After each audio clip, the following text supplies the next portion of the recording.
Now we are ready for step 5 in the writing process guide for our fourth essay. In step 5, it shows now that we have our evidence from step 4, we need to put that evidence into writing. And so there are 2 ways to do it. We can either put that evidence in there as a direct quote or as a paraphrase. The direct quote, it says, if some of the exact words from the text will make your evidence stronger, then quote those directly. But be sure you put quotation marks around the part that is word for word from the text. If you don't, it's plagiarism. Also, only quote the section of the text that's going to help your argument. This is better than including long passages from the text. When you're doing a direct quote, you also don't want to forget to put an in-text citation, which are the parentheses that include sometimes the author's name or the page number in the parentheses to show where that quote came from. By the way, we call it a quote because you're quoting someone else's exact words, even if they are written. You might think of a quote as something a person says out loud, and therefore it gets put in quotation marks. But it works the same way if you're quoting from someone else's written words, like an article they wrote. There are some examples here of how to use direct quotes. I'll let you read those on your own. The other way is a paraphrase, that we might include evidences through paraphrase. A paraphrase is when you include someone else's ideas and you're summarizing what they said rather than quoting their exact words.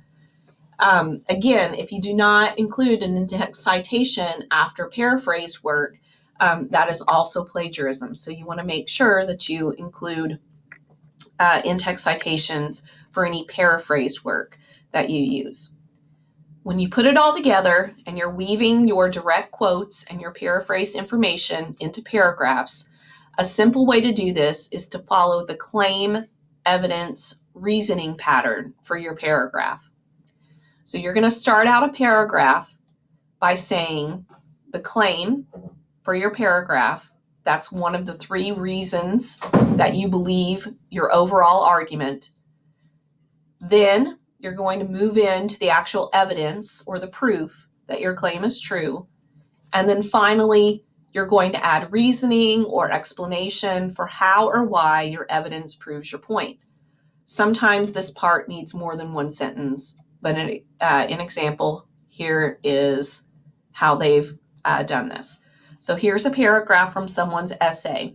It says, another reason snacks should be limited for kids is because it makes their overall daily intake less nutritious. That's their reason. Snacks fill them up so they don't eat as much of their healthy meals.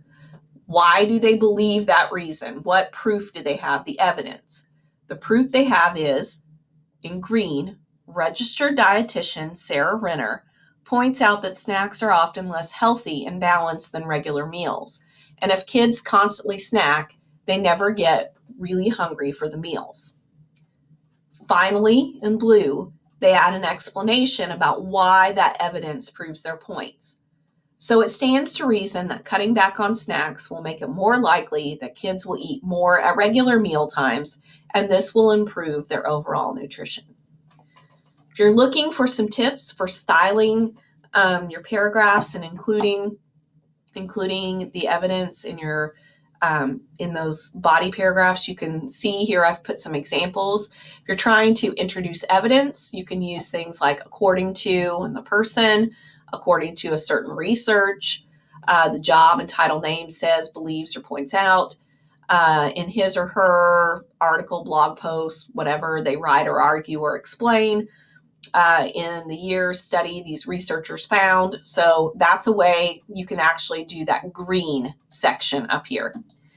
To introduce the reasoning, your reasoning, that's the blue section.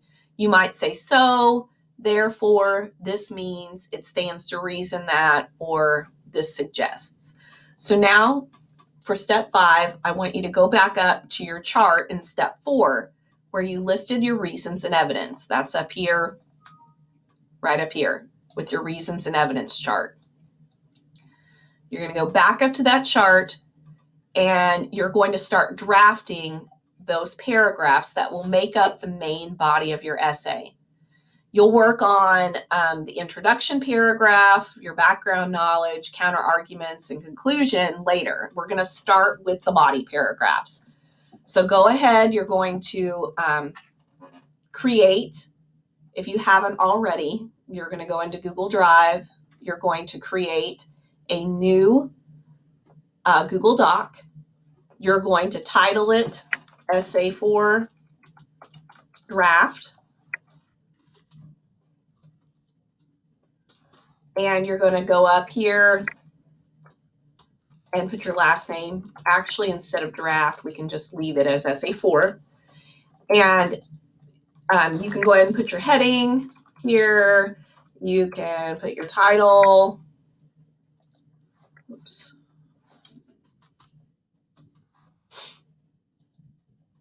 Centered and in bold.